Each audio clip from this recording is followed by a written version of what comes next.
Welcome to Straight Outta Savannah, where the magic happens. My guest, Mr. Donald Lee, is here. So I'm going to tell you a little bit about Donald Lee. Is an Alberta author, musician, teacher, band director, economist, and more. After previous careers in the fertilizer industry and as a band director, he is now an author writing about spirituality and the spiritual perspective on current events. In his band director series of books, Donald uses music as a metaphor for life and the journey of becoming a musician as a metaphor for our spiritual journey. His spiritual work aims to bring spirit into materiality, to help people to be in the world but not of the world, to guide people along their individual spiritual journeys back to God. When the COVID fraud turned his life upside down, Donald looked deeply into what was really going on and wrote an expose book about the many frauds. What the hell is going on? And a companion volume that deals more with solutions to our present problems, the way forward. So, welcome to the show, Donald Lee. So, Donald, your books use the journey of becoming a musician as a metaphor for becoming spiritually awake. In midlife, what does it mean to finally stop playing the music others expect and start composing the score your soul intended? That's a good question, Tammy. And thank you so much. I'm delighted to be on your show. Haven't seen you for several months now. We met in January 2026 at Podfest in Orlando, Florida. So it's nice to see your beautiful smiling face again, although we're separated by many miles now. So, yeah, in midlife or at any point in life, I have a parable about this. The first book that I wrote is called The Band Director's Lessons About Life. It's a book of 50 little parables. It's a bit like a Chicken for the Soul book. And I took little events that happened in school. I started writing them down at one point and turning them into modern day parables. Most of all of us, really, to a lesser or greater extent, had spent a good part of our life trying to fit in, right? Especially as teenagers. We just want to fit in. We want to be like everybody else. We want to be accepted, all that kind of stuff. And that pursued for quite a long time in our life before we finally kind of get over that. And so we spend so much time trying to fit in, trying to do what other people want us to be. But my wife wants me to be something. My kids want me to be something else. My students in school want me to be something else. My principal wants me to be something. Like everybody wants you to be something different. Yes. And it's possible to be what everybody wants. And so at some point in your life, you got to kind of make this transition into saying, piss on it. Yeah. I'm going to be me.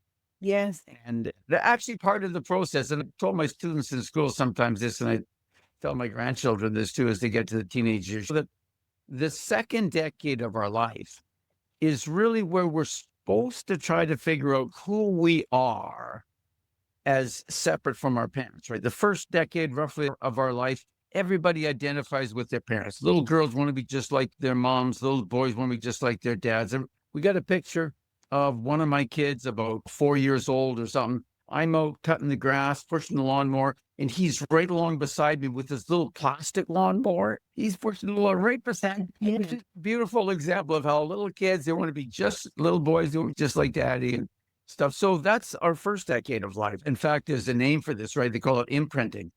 Right? If you take a baby gosling, a baby goose, this is even in children's books.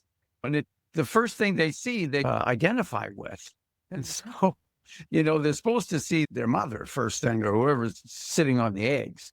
But if they see something else, then they tend to think, oh, that's what I am. So that first decade of life is important for us to figure out that, oh, my parents, that's kind of what I'm supposed to be like. But then in the second decade, you begin to realize gradually that I'm not just a mini me.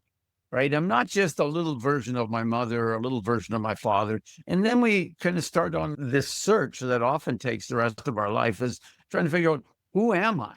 Yes. And all of us probably remember at times during our teenage years where we take on personas, particularly whatever the fad is. In my teenage years, was the tail end of the hippie years. I, okay, I'm going to be a hippie, and grew my hair longer and started saying things that hippies say and wearing hippie type clothes and all that kind of stuff. And I had posters. That was the thing, right? Late 60s, early 70s, had posters all over the place, all over my room and your locker at school, and stickers. Now, I don't know if anybody remembers, that was a big time for stickers. You had to get stickers all over everything, because I was really into music, right? So I had stickers all over my instrument cases and all that kind of stuff.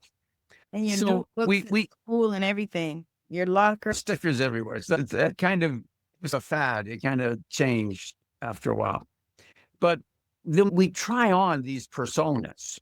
And oftentimes it's some character on television or the movies, or a movie star that we try to be like this. I remember one of my sons. So my kids were born in the 80s, kind of growing up in the 90s. And what's her name? That blonde singer who was big at that time. Yeah, Britney Spears. So one of my sons, he was actually a member, a real life member of the official Future Husbands of Britney Spears Club. Hundreds of thousands of teenage boys want to marry Britney Spears, right? Poor Brittany. Identify all these crazy things, right? So we go through these stages very often in our teenage years. Oh, I identify with this, identify with that. And that word is even so common today, right? And it's become utterly bizarre, right? I identify as a puppy dog, or I identify as a pussycat. Goodness sakes, at least keep it human, my friend. So we go through this, right? Trying to figure out, who am I? Am I really a puppy dog? No, you're not a puppy dog. Oh, you're not a puppy. So don't be on the sidewalk. Yeah, that's right. Or on the bedposts. Right. So yeah, we go through a great part of our life trying to figure out, who am I really? And asking and answering that question is a big part of what my mission is at this point in my life, trying to help people understand and answer that question, who am I really? Because most of us identify with our body, right? And I'm an old I'm an old white man, right? Or our job, or our work. Or we identify with a job, our social position, or the role that we're playing. I'm a welder. I'm whatever. I'm the governor of this state, or whatever. We identify with all this stuff. And every spiritual teacher warns us against that, right? That's attachment. That's attachment, right? Jesus said that in the Beatitudes, right? Don't get attached to these things. They come and go. Money comes and goes. Fame comes and goes. Social position and status come and go. None of that's who you are. None of it. So role that you're playing at a certain point in your life. And I've gone through several careers, have lots of different roles, playing a different role now. But even what I'm doing now, it's still a role. It's not who I am is a soul. That's who I am. I'm a child of God. I'm an eternal child of my Father who is light and love. And so I am also light and love. And so is everybody else. And that's who we are. And the more we learn to identify with who we really are, an eternal being of light and love, the more we understand how we're supposed to behave and live in this life, and the more we're able to do that. It's a long-winded answer to your question. But it was good. And thinking about your work, what made you decide to guide people back to God? What happened that made you see that was something that was needed, or something that your soul's work was supposed to do? You know what? I don't very often get asked that question, but it's a very insightful one. For decades, been going to church, always praying, God, guide me. What is it you want me to do? Especially at those points in my life where I'm looking for a new job or changing careers and stuff like that. God, guide me. Show me what you want. Show me the way. And I'm not getting anything. After God, I'm not getting your emails, man. I'm a thick-skulled, linear thinking male. Right? You can't be too subtle with me. God, you got to slap me upside the head. Show me what it is you want me to do. But that's not how God talks to us. Damn it. You know what? We're subtle in that. So anyway, at one point, I've been teaching for quite a while. I spent almost 2 decades as a teacher, band director. And I realized that maybe I was coming close to the end of my time when I was being useful and productive in that role. And so I spent a lot of time thinking, what am I going to do next? And I'd gone through lots of ideas and explored lots of things for several years. I've always had an interest and an involvement in politics. And there was some things going on in Alberta at that time. So it's 2018 or so. I won't get into the politics, doesn't matter. But I thought, okay, you know what? At this time, somebody like me with the vision, the background, the experience, and the knowledge I have, that I need to throw my hat in the ring because I can make a positive difference here. So that's what I did. I was doing that. And as I was in this, we called it a nomination campaign. You would maybe call it primary or something like that. Gotcha. So it's before the election, right? It's the campaign before to decide who's going to be the candidate. Gotcha. Yeah, in that particular riding jurisdiction, whatever you want to call it. So I got into this and it wasn't going very well. And it just wasn't getting a whole lot of enthusiasm, people supporting me. The people who had said, if you ever run for politics, I'll be right there. I'll support you. So then when I said, okay, I'm running for politics now. I'm busy. That was a reason. I really mean that. So I just can't write. I never thought you would actually really do it. That's right. That's right. I was just being polite. So my campaign wasn't going very well. I was starting to wonder, as usual, God, I thought you were directing me here, God. Now, what's going on with that? I'd never done such a thing as this before, but I came across a woman who talked to angels and did this for people. She talked to your angels and said what your angels have to say. And something told me, man, I got to connect with this lady. I connected with her and she did what you might call a reading for me, connected with my angels. And she said, tell me, ask questions and I'll see what your angels say about him. So my most important question is, should I be doing this political campaign? And where's this going to go? And she said, your angels are telling me that they are doing everything they possibly can to make sure you don't win.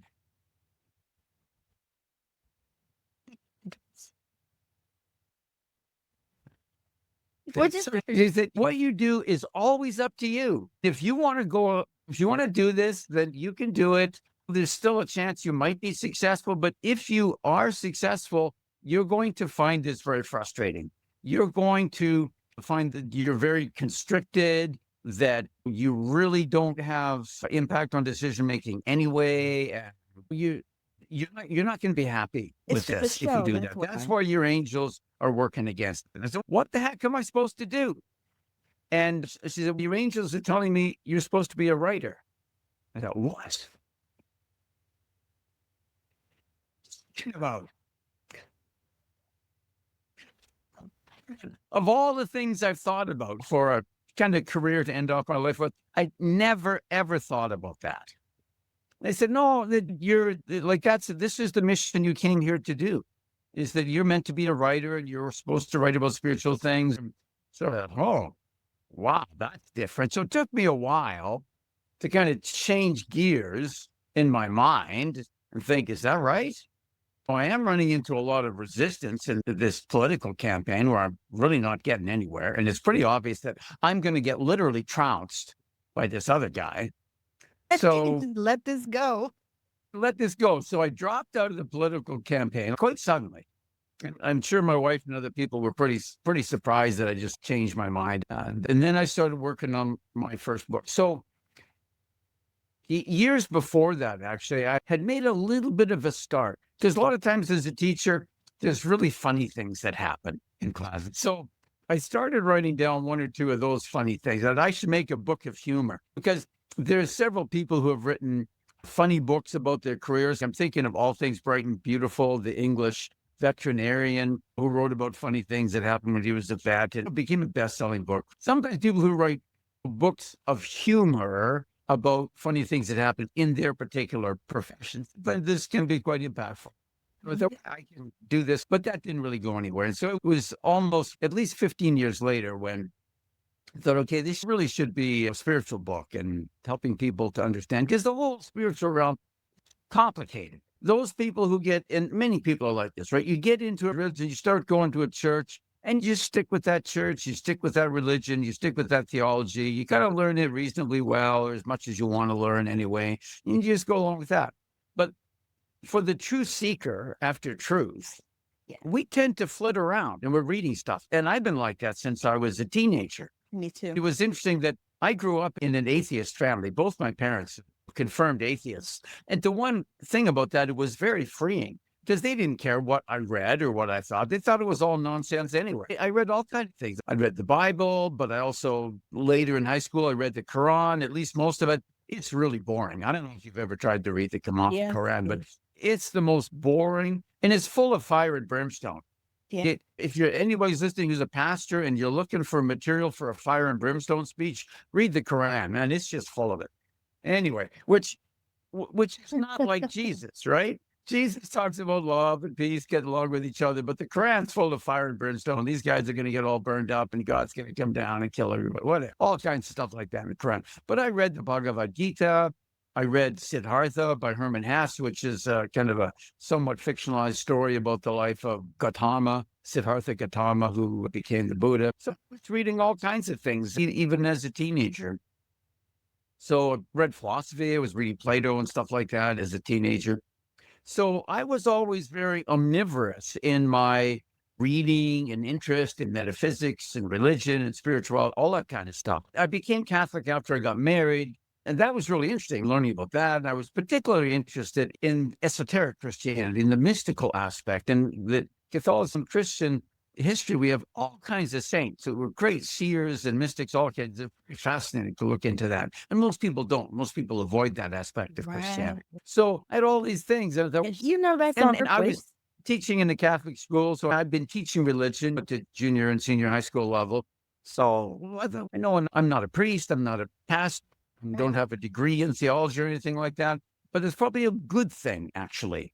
I just have this 40 or 50 years of being a spiritual seeker, and I can share what I know. So that's what I do. I don't claim to be a guru. I'm not an expert in anything. But as a teacher, we teach what we know. And when I was just a teenager and I got really into skiing, I live in Alberta. Winter lasts for half the year. So you might as well get involved in winter sports or you're going to be miserable. So I got involved in downhill skiing and did some of that. And I also coached younger kids in skiing. And I did the same thing even when I was on the summer club swim team. And I became a swimming instructor. So I was teaching as a teenager, right? I was teaching swimming to little kids. I wasn't an expert swimmer, right? I wasn't a Mark Spitz. I wasn't an Olympic champion or anything like that. But all of us know something that we can teach to somebody else. Yes. And our band director, because I was really involved in band and went off into music. That was my first love in life and my first career. Our band director set things up so that the older students gave private lessons to the younger students. And so I did 5 years, junior and senior high school, teaching younger students. And it's great. And so you don't have to know everything. You don't even have to know a lot to be a teacher. You just have to know something that somebody else doesn't know that you can teach to them. Yeah. And so I call myself a spiritual teacher, but like I don't claim to be a master, but I'm sharing what I know. And I think so, Tammy. That's how I got into writing spiritual books. That was your question. That was perfect because that actually gave a whole background of what would have wanted to know because so many people are out here that would do this work, but they have all these misconceptions about who you can be. Just like you said, you call yourself a spiritual teacher, but you don't know everything. And I'm like, no, I call myself a spiritual teacher as well. I know what I know. And there are things that I know that other people don't know. And there are things that other people know that I don't. You and I are saying, you're a spiritual teacher. I'm a spiritual teacher. I'm sure that I teach in different ways than you do.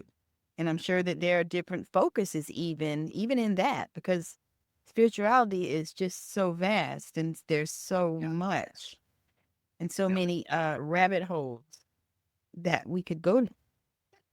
Yes. But I think that I wanted to talk about the fact that being raised with atheists, I think that was the greatest gift when you think about it, because you didn't have to unlearn a lot of the things that people like me that were raised in Pentecostal religion mostly. There are so many things you have to unlearn, so much brainwash and manipulation that you have to come out from under and stuff because this was the culture, you know what I mean? And I think that was just like, to me, that was the greatest gift.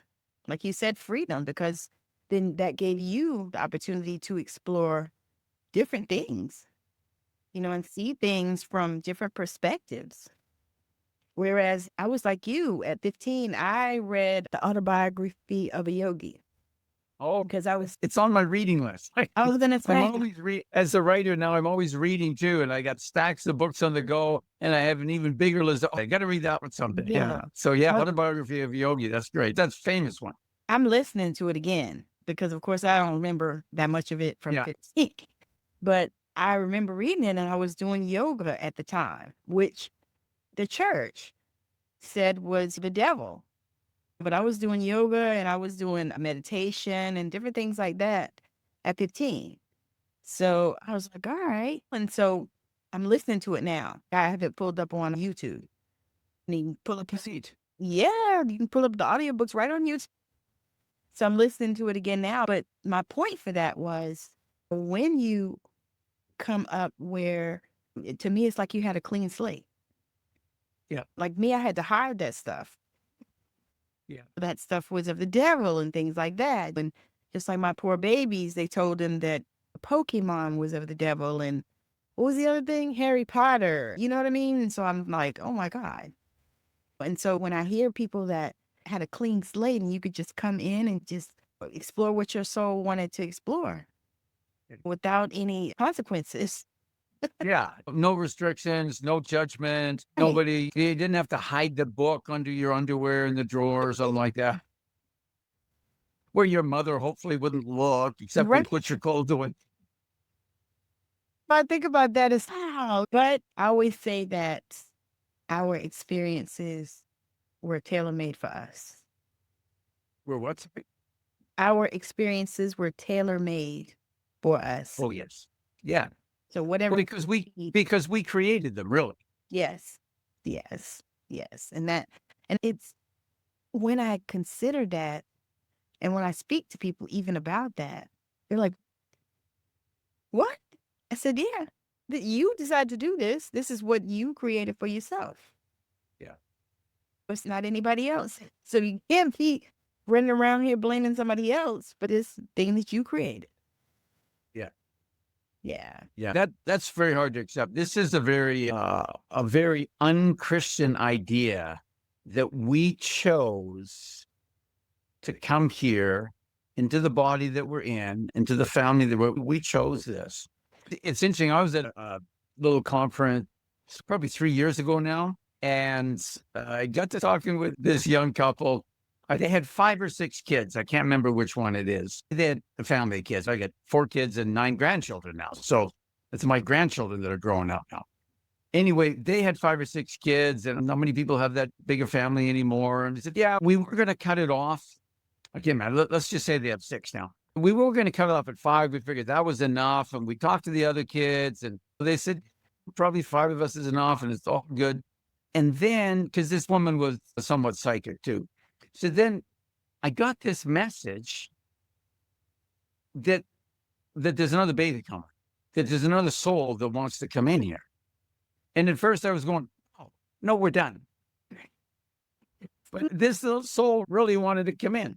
And so I said, who knows, whatever. And when she realized she was pregnant, of course, as women sometimes do, right? They thought back and said, hold it. And maybe you have experienced this too, but by the time when you first get married, you can have sex every night of the week. Yep. You get lots of time going over whatever. But when you got 3 or 4 or 5 kids already in the house, look, by the time you finally get to bed at night, everybody's tired. It just doesn't happen that much. And We're you know done. what? You're just exactly exhausted and you can't even think that's your last thought. What? Leave me alone. Right. To me. So anyway, so she already had 5 kids. She realized she was pregnant again. And she thought back, she realized the only time she was a well-educated woman, she knew enough about her cycle to know when she was really fertile, when she wasn't. And she thought back, she said, the only time that could have happened was this one time, but that was a time I was really fertile. Usually The sperm only survive for 2 to 3 days usually. Right. So you have It's sexual 72 hours or intercourse something. pretty close to that window of fertility usually. And the older you get, the less fertile you become, right? When you're 16 years old, you can probably just any day of the week, you're going to get pregnant, girl. But by the time you're 36, yeah, it's not so easy anymore. So she thought back, she said, it would have to be then, but it's impossible that it couldn't have happened. Anyways, one more child. And so kind of intuitively or psychically, whatever, I can't remember how she was getting these messages from the soul that had come into this baby that was growing within her.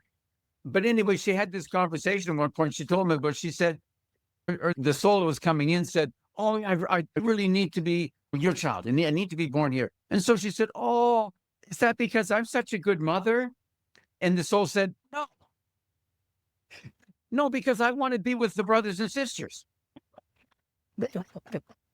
Again, she was a little bit crushed by this, humbled by this, right now. Oh, but anyway, that was a funny story. So, in that particular case, rare as it is, because of that woman's psychic connection, she was able to realize that, yeah, that soul definitely was shooting, really wanted, and made things happen that seemed highly unlikely from a biological perspective, right? But this soul made it happen. It came in because that soul really wanted to come in and be with that group of brothers and sisters. Seeing that, and you're right, it blasts your whole concept. Yeah. When you come from a Christian, especially a Christian perspective, I can speak on that because I went through this whole thing about the last 2 years about choosing my parents because when I learned that, I thought, no way, there is Couldn't have no told them. way. I'm like, there's no way on earth that I, in my right mind, chose them. I went through this whole, like a real serious healing around that. And it took me about 2 years to really get to the place. And then I also realized they showed me that the reason I chose them wasn't so that they could parent me. Wasn't for that. I chose them to come here and help them. And as I looked through and I saw different things, it was evident. I was like, oh, because I was at this space where I was feeling like nobody really cared. And this is how I felt because my grandmother raised me for quite a while. And so she was my person. She's my person. I used to say, think that I'm really her child. They lied to me. But you know. But when she left, oh my God, I tell you, it was something. But I realized also, I was like, okay, so this is the reason why. Because I kept trying to figure it out. I was like, I never really felt like I got nurture from neither one of them. You know what I mean? Yeah. So I was like, Yeah. oh, okay. And I always felt like I was the one that was always giving the nurturing even to them. Yeah. And still to this day. So I was like, oh, because they were really young. I was born. And I said, there's no way I could have chose them. No way. I was like, what was going through my mind? You're thinking, and all of us do, when we're introduced to that concept, we think in terms of our conscious mind and our personality that we have right now. Yeah. We're not thinking the way our soul thinks Yeah. because we're that much disconnected from our soul. So yeah, we chose to come in. All of us, we learn, and as a teacher, right? The struggle is part of the learning. I've been a band director, music teacher, taught kids to learn musical instruments, and it's hard to learn to play musical. It's not easy. No. It's hard, and I get it. And I think in one of my parables, I have this: this student says something like, "Oh, but Mr. Lee, this is really hard." And I say, "Oh, that's good, because you know what? It was hard for me too, and I'd be really pissed off if it was any easier for you." I love that. It's not just that; it's that the struggle is necessary for our learning. And it's hard for us to really understand that, but we'd like to just learn we all want the easy way for everything, right? We want to learn the easy way. Yes. And You want a microwave learn. yeah, to burn. What wasn't Bewitched? Yeah. There won't be a lot of our listeners that remember Bewitched. My goodness, that goes back to the 60s. I was gonna say Bewitched, I Dream of Jeannie. Yes, those were my shows. Yeah. Yeah, Gilligan's Island. Yes, you think about that as, oh my God. And then I told somebody, I said, really, we're supposed to be living like the Jetsons. Actually, okay, to a certain extent, we are, right? Yeah, but my The car ain't cell phone. flying yet. My car is not flying. No, but we pretty much have that technology. It's just not widespread yet. But the cell phone, my goodness, even I don't think even those early things like the Jetsons had the Star Trek didn't. Yeah, but it didn't really have the idea that your phone, your communication device, would be so many other things. Yes, Would it be the whole, you know, basically the whole world's library right. in a little thing in the palm of your hand? The phone had You a know, healing thing on it. You remember? it did have After that, one of yeah. those the other day, they But like a yeah, people on the phone. yeah, diagnose people and stuff like that. Yeah, and then no surgery or anything because surgery was barbaric. Yeah. Anyway, we're getting the most important thing is not the little technological device, but the change in consciousness. That's the most important thing we need to have happen. Yes, I am so, yeah, I know that is a thing. My son is working on this heart protocol and is working with AI and empathy and the frameworks and some of the structures of it. So I'm super grateful. How do you program empathy into AI? Am I understanding this right? Now, I don't know exactly how that works. And I think that's a part of the work that he's doing. But yeah, I don't understand it. I just know that it is. And the passion that he has for his work and the things that he's doing and the moves that he's making as far as that is, oh my God, you know what I mean? I get that though. I feel like if we could live in a world where consciousness overruled everything, Guides everything, brother. yes, I think it would be amazing. So, in light of that, I'm going to ask you the question that I ask all of my guests. If there was one thing in the world that you could change, what would that be and why? Okay, the one thing that I would change, and I can't because I can only change myself, but if I could change other people, I would open their hearts to the love that is already within them. Yeah. Because, as I've written in my books, we are meant to be channels for the love of God. We can never be without love because we can never be without God. Right? As St. Paul famously said in his speech in Athens, right? It is in God that we live and move and have our being. And Yeah. if we understand, as St. John said, that God is love, we've always understood this as a metaphor. What if it's not a metaphor? What if he intended it literally, that God is love? Then it is in love that we live and move and have our being. We Yeah. are simply blocking the flow of love.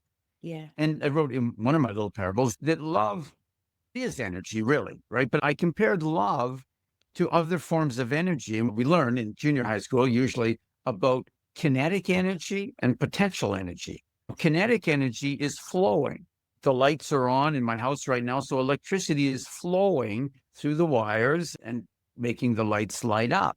But we also have potential energy, and potential electrical energy can be stored in a battery, right? It just sits there. It's Right. only when, but hold on to the negative and positive poles of the battery, and the kinetic energy will flow through you, right? And then you'll feel it. Love is like that. Love is always within us because God is within us, right? So the love is always there. If we're not feeling love, it's because we've blocked it. Yeah. We feel love not when others love us, but when we love others, when Yeah. we allow that love to flow through us. And it's really not us making the love, it's God. And we're Yes. just being a channel for that love to flow through us. So if people would just stop blocking the love that's already within us and let that flow, the whole world would change overnight. That is, I think that's the first time I've gotten that answer. Yeah, and I'm glad I've been able to share something unique. It's amazing, and I believe in what you're saying because that is the same way that I feel. I feel it's all we need is love, and I keep singing that. You know, the Beatles, all we Yep. need is All we love. need is love. Love is all we need. And I keep singing that and I keep thinking about that and I keep putting that here Yeah, instead of all the chaos and all the whatever's going on. I don't even give a shit. I think there's so much going on and so much chaos, and they would have us to focus on that and harvest our energy. And I'm not doing it because I that's right. called all of my energy back to me from every time, space, and dimension and frequency. But I could talk to you all day. However, we're going to land this plane. This has been such a conversation. I knew we'd have a wonderful conversation. I really enjoyed speaking with you at Podfest, and it's been a joy to speak with you today as well, Tammy. Thank you so much for having me on your show. God bless you and your journey, and God bless you in your work. Thank you, and you as well. Thank you so much for watching us on Straight Outta Savannah, where the magic happens. Make sure that you like, share, and subscribe, and make sure that you check out Samuel.